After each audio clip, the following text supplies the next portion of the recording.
Hello, everybody. This is Lady Mercury coming to you from my kitchen.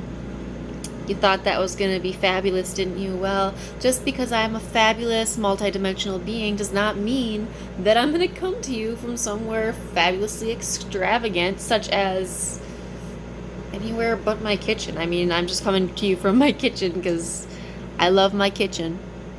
Well, anyways, so I kind of wanted to share a couple of experiences that I've had that I haven't really talked about a lot. I'm kind of adjusting a lot because this chair that I'm sitting on has a blanket. And the blanket keeps my butt warm.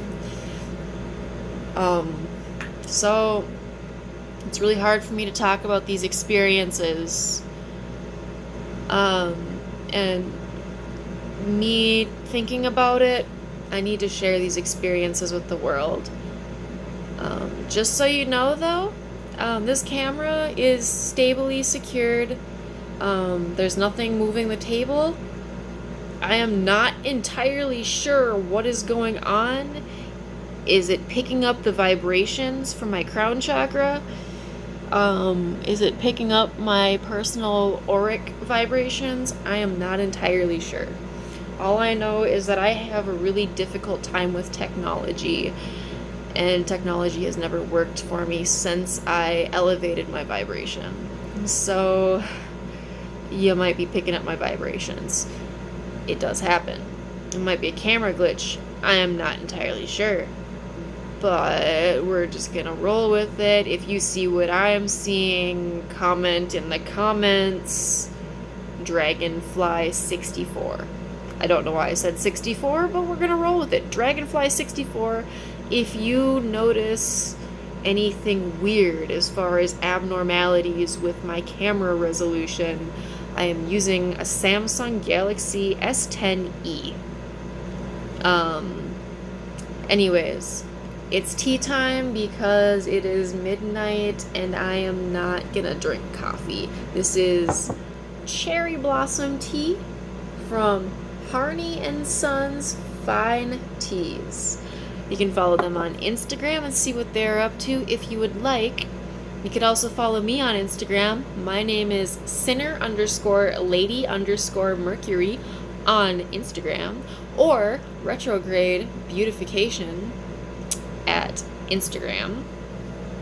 Or you can follow me on Twitter, LadyMercury7. I'm on there too. Anyways, so I've had a couple of spiritual experiences, more than a couple.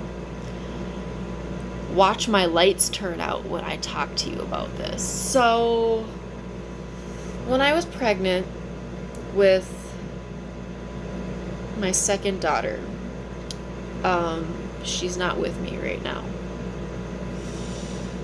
I miss you, Athena. I miss you, Emily Robin. I hope you come back to me someday. It's a tragedy what happened and why we're apart, but one day we will meet again, and I promise you I will tell you everything.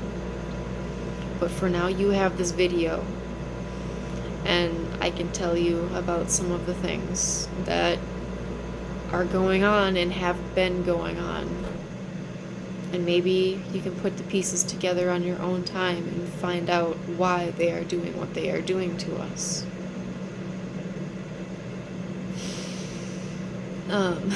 Sorry. We'll talk about that another time. Anyways, so when I was pregnant with my daughter Athena, I had a dream that I was laying in my bed in my room, and I looked out my window and there was a beam of light in the woods. So I walked through my wall.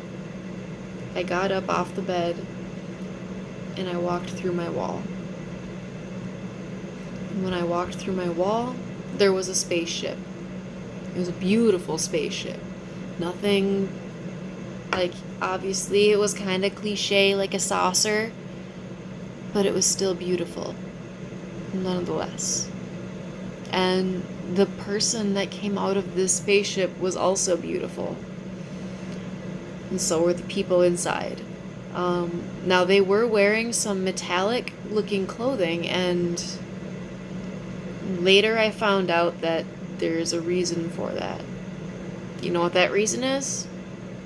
It's 5G protectant. It is 5G and up proof material, like a Faraday cage that you wear in your clothing. And guess what? We recently came out with this technology again. We now have Faraday technology in fabric. Invest in it. It's going to be worth it in the future, especially with all this 5G network technology coming out. Anyways, when I was brought aboard this ship, I was forced to wear this technology. This Faraday cage technology I was given a selection of different colors even. They had it in different colors that I could wear at my own choosing. Of course, being me, I chose silver because I like the color silver. I really do. You might not guess that from looking at me. You might not guess that from the things I wear and, the cheap plastic crystals that I sometimes wear to just kind of boost my aesthetics, but I do like the color silver a lot. And later I find out the color that I picked out was not actually silver, it was platinum. But that's later in the dream that I figured that out. So I picked out my outfit. It was just a simple, head to toe covering. You didn't cover your head, actually. It was like a turtleneck, and then it covered pretty much everything else except for like your hands and your feet. You had to wear separate stuff on your hands and your feet, and the stuff that you wore on your hands was like a synthetic skin almost. Like when you put the Faraday on, it like put a webbing over you, like a protective webbing.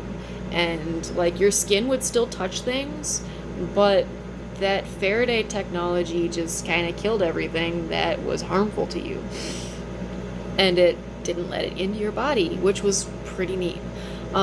So this guy who was the person who led me into the ship, and like, let me tell you this, he did not force me into the ship. I walked up to the ship and he was standing outside of it, and I asked, "May I enter?" I asked to enter. I gave permission for everything that happened. I asked him if I could enter the ship, and he said, "Yes, we have been waiting. We have been waiting for you." So I walked onto the ship just like I was walking in the front door of my own house. And I was welcomed in by everybody who was on that ship. After I picked out my outfit, after I walked into the ship, there was some stuff that I'm not allowed to talk about that happened, unfortunately. I would love to talk about the conversations that we had, but all I am allowed to tell you at this moment is just the gist of how beautiful it was to be there and how thankful that I am to have had that experience, because it made me realize some things that were wrong about my life, like how I'd never felt what true love had felt like. All I had known was abuse and anger and hate and just stuff that I don't ever want to feel again. And being on that ship taught me about love. It taught me how to open my heart. It actually brought me on the path to opening my heart. The beings that were on the ship looked just like you and me. They didn't look any different. So just picture, a lot of them were white. Like just white skin. Like what a basic humans would perceive these beings as white. I don't want to call them human because human's a disgusting word. I don't like the term human, so I have never identified as human myself. I find out why in this dream, but I can't talk about that. It's kind of disclosed information. And with that being said, I can't really go into detail on the rest of it, unfortunately, especially with some of the activity that's going on in my home at the moment, just bringing that up at midnight. So I'm just going to throw in that Easter egg for you that you are not alone. If you clicked on this video and you heard just the beginning of that dream, you are not alone. We all, in this community of people, we all have these experiences, and they are beautiful, and so are you. I love you, and so does the rest of the universe. And if you love this video, if this video resonates with you, if you saw some activity in my video, if you see something that kind of piques your interest with this video, let me know. Hit that thumbs up button, subscribe to my various means of media, and leave a comment down in the description, or not in the description, down in the comments section. In the description, you will find the link to my Patreon, where I will go into full detail about that exact dream and more. In the description, you will find my Instagrams, my Twitter, and quite possibly some other means of contacting me if you're brave. Without further ado, I love you. I love all that is connected to you, the good and the bad. Thank you for stopping by my channel. Thank you for your love. I love you all. Have a wonderful rest of your day, evening, and afternoon.